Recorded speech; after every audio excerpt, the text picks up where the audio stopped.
नमस्कार मित्रांनो, आज आपण इयत्ता 6वीच्या भूगोलातील पाठ क्रमांक 3 पृथ्वी गोल, नकाशा तुलना व क्षेत्रबेट हा भाग आज आपण पाहणार आहोत.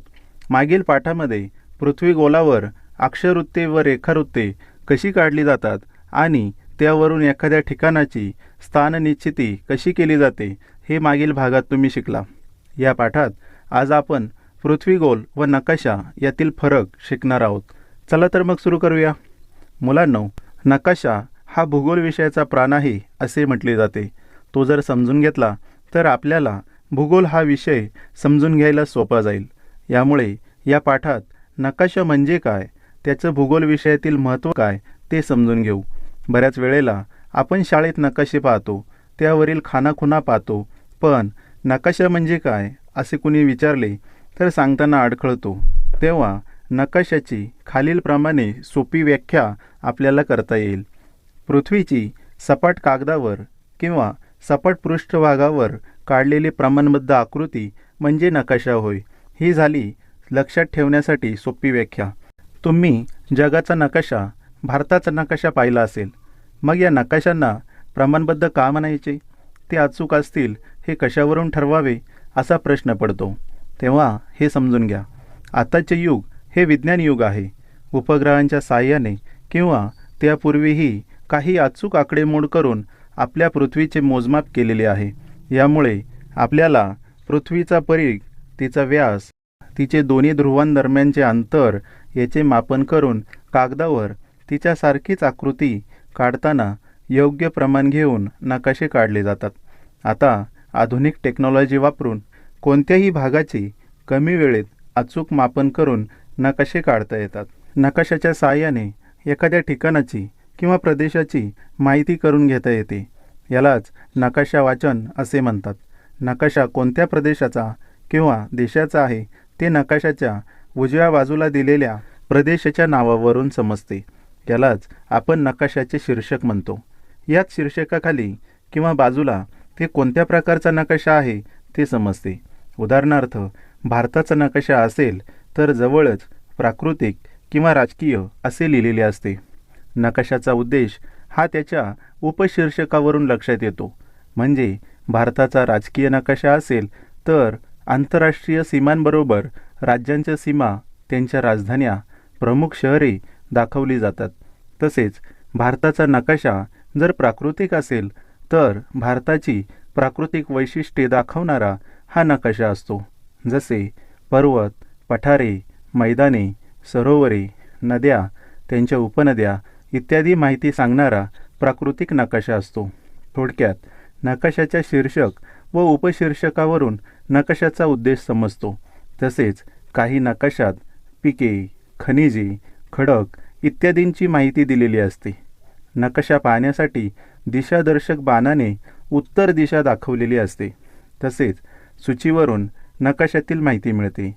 तसेच रंगांवरून विविध माहिती मिळते.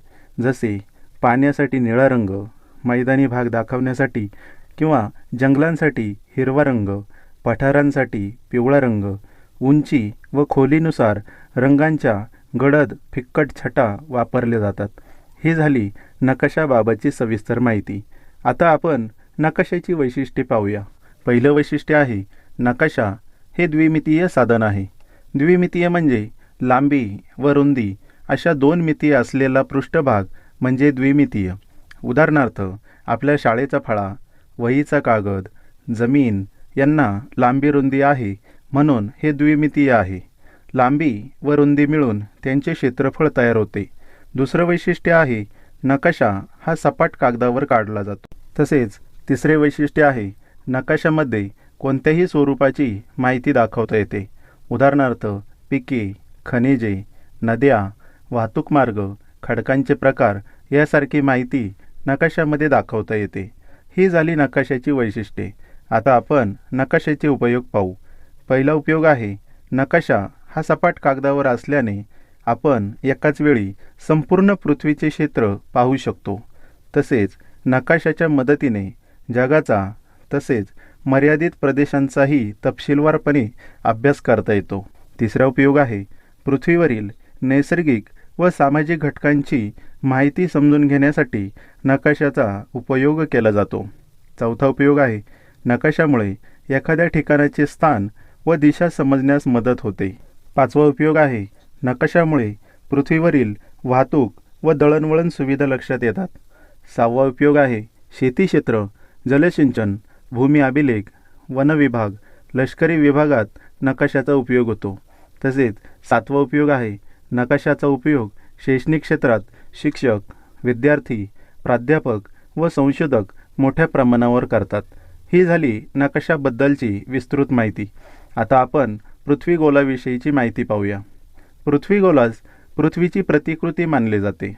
पृथ्वीगोलावर उभ्या आडव्या वर्तुळाकार रेषा असून त्यांना अक्षवृत्ते व रेखावृत्ते असे म्हणतात. पृथ्वीगोलावर एखाद्या ठिकाणाची स्थान निश्चिती करता येते. आता आपण पृथ्वीगोलाची वैशिष्ट्ये पाहू. पहिलं वैशिष्ट्य आहे, पृथ्वीगोल हे गोलाकार साधन आहे. दुसरं वैशिष्ट्य आहे, पृथ्वीगोल हे त्रिमितीय साधन आहे. त्रिमितीय म्हणजे लांबी, रुंदी आणि उंची असलेला पृष्ठभाग. उदाहरणार्थ डस्टर, डबा, पेला, तांब्या, डोंगर, चंद्र यांचे आकार हे त्रिमितीय आहेत. लांबी, रुंदी आणि उंची मिळून त्यांचे घनफळ तयार होते. तिसरं वैशिष्ट्य आहे, पृथ्वीगोल हा कितीही लहान किंवा मोठा असला तरी तो संपूर्ण पृथ्वीची प्रातिनिधिक प्रतिकृती असते. चौथं वैशिष्ट्य आहे, पृथ्वीगोलावर पृथ्वीची एकावेळी एकच बाजू आपल्याला पाहता येते. आता आपण पृथ्वीगोलाचे उपयोग पाहू. पहिला उपयोग आहे, पृथ्वीगोलावर अक्षवृत्त व रेखावृत्ते दाखवता येतात. दुसरा उपयोग आहे, पृथ्वीगोलावर आपणास दिवस व रात्र हे प्रयोगाच्या सहाय्याने पडताळून पाहता येते. तसेच तिसरा उपयोग आहे, विषुववृत्तामुळे पृथ्वीचे झालेले दोन समान भाग म्हणजे उत्तर व दक्षिण गोलार्ध हे पृथ्वीगोलावर दाखवता येतात. ही झाली पृथ्वीगोलाची थोडक्यात माहिती. आता आपण भौगोलिक सहल किंवा क्षेत्रबेट याविषयीची माहिती पाहू. आपण वर्गात मुलांना शिकवतो, पण चार भिंतीच्या आत मुलांना शिकवून सर्वच ज्ञान मिळते का? तर नाही. कधीकधी मुलं ही मैदानावर तसेच परिसरातूनही बऱ्याच गोष्टी शिकत असतात. इतिहास, विज्ञान, भूगोल यासारख्या विषयातून मिळालेल्या ज्ञानाच्या दृढीकरणासाठी परिसरातही जावे लागते किंवा एखाद्या ठिकाणाला भेट द्यावी लागते. यालाच आपण क्षेत्रभेट असे म्हणतो. क्षेत्रभेटीसाठी गड, किल्ले, मंदिरे, फुलांची रोपवाटिका, विज्ञान केंद्र, प्रयोगशाळा यासारख्या ठिकाणाला भेटी देता येतात. भौगोलिक सहल ही भूगोल विषयासाठी अत्यंत महत्त्वाची अभ्यास पद्धती आहे. यात एखाद्या क्षेत्राला भेट देण्यात येते. क्षेत्रभेटीमुळे त्या ठिकाणाची भौगोलिक, सामाजिक परिस्थिती जाणून घेता येते. त्याचप्रमाणे तेथील स्थानिक लोकांशी चर्चा करून त्यांचे प्रत्यक्ष अनुभव आपल्याला जाणून घेता येतात. अशा भौगोलिक स्थिती जाणून घेण्यासाठी आपल्या शिक्षकांच्या मार्गदर्शनाखाली एखाद्या ठिकाणाला अवश्य भेट द्या. उदाहरणार्थ नक्षत्रालय, डाकघर, बसस्थानक, मॉल, डोंगर, समुद्रकिनारे यासारख्या ठिकाणी भेट देऊन विविध माहितीचे संकलन करा. तसेच केलेल्या निरीक्षणाची नोंद ठेवा. एखादे उद्योग केंद्र किंवा व्यवसायाबद्दलची माहिती घेण्यासाठी तेथील लोकांना प्रश्न विचारावे लागतात. त्यासाठी लागणारी प्रश्नावली आणि मुलाखतीचे प्रश्न हे आधीच तयार ठेवावे लागतात. यासाठी आपल्या शिक्षकांचे मार्गदर्शन खूप महत्त्वाचे आहे. मुलांनो, तुम्हाला हे माहीत आहे का? पृथ्वीचा गोल नकाशा तयार करायचा झाल्यास प्रत्यक्ष तारेचा पृथ्वीगोल तयार करतात. त्याच्या आत दिवा लावून त्याचे प्रक्षेपण प्रकाशाच्या साहाय्याने कागदावर घेतले जाते. या प्रक्षेपणाच्या आधारे नकाशा तयार केला जातो. म्हणजेच पृथ्वीचा किंवा पृथ्वीच्या कोणत्याही भागाचा नकाशा तयार करण्यासाठी मूलभूत वृत्तजाळी आवश्यक असते.